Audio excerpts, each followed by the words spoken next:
चलिए, आज हम बात कर लेते हैं बाबर के बारे में। बाबर कौन थे? देखिए, मुगल साम्राज्य की जो नींव रखी है, वो बाबर ने रखी है। इनका शासनकाल 1526 से लेके 1530 ईस्वी तक इनका शासनकाल माना जाता है। अब बात कर लेते हैं इनका जन्म कब हुआ था। तो 14 फरवरी 1483 ईस्वी में फरगना, अफ़गानिस्तान का जो एक प्रांत है, उसमें इनका जन्म हुआ था। इनके पिता कौन थे? उमर शेख मिर्ज़ा। और माता कौन थी इनकी? कुतुलुब निगार खानम इनकी माता थी।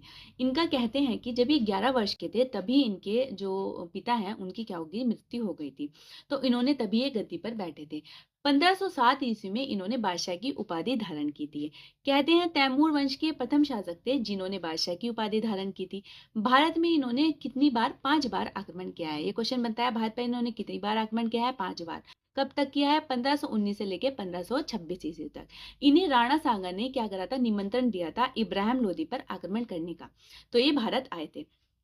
अब बात कर लेते हैं, इन्होंने 4 युद्ध लड़े हैं और चारों ही मोस्ट इंपोर्टेंट है जिनसे हमारे एग्जाम में क्वेश्चन बनते हैं।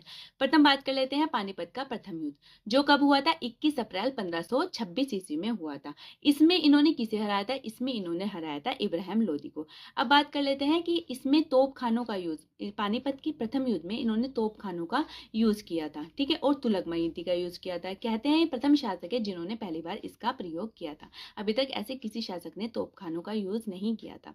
अब बात कर लेते हैं कि इनकी जो सेना में थे तो 2 निशानेबाज थे। कौन थे? एक तो उस्ताद अली और एक मुस्तफ़ा थे। बहुत ही अच्छे निशानेबाज माने जाते हैं, इससे भी क्वेश्चन बन जाता है।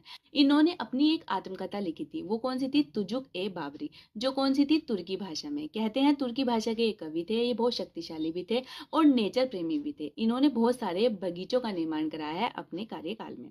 अब बात कर लेते हैं इनकी जो मृत्यु कब हुई थी, तो इनकी मृत्यु हुई थी हमारी 26 दिसंबर 1530 ईस्वी में, जो हुई थी हमारी आगरा में। आगरा में इनकी मृत्यु हुई थी। आगरा के आराम बाग में इन्हें दफनाया गया था। पर इनकी दिली इच्छा थी कि इन्हें काबुल में दफनाया गया, तो वहां से आराम बाग से इन्हें फिर काबुल में दफनाया गया था। तो ये हमारी जानकारी थी हमारी बाबर के बारे में। Thank you.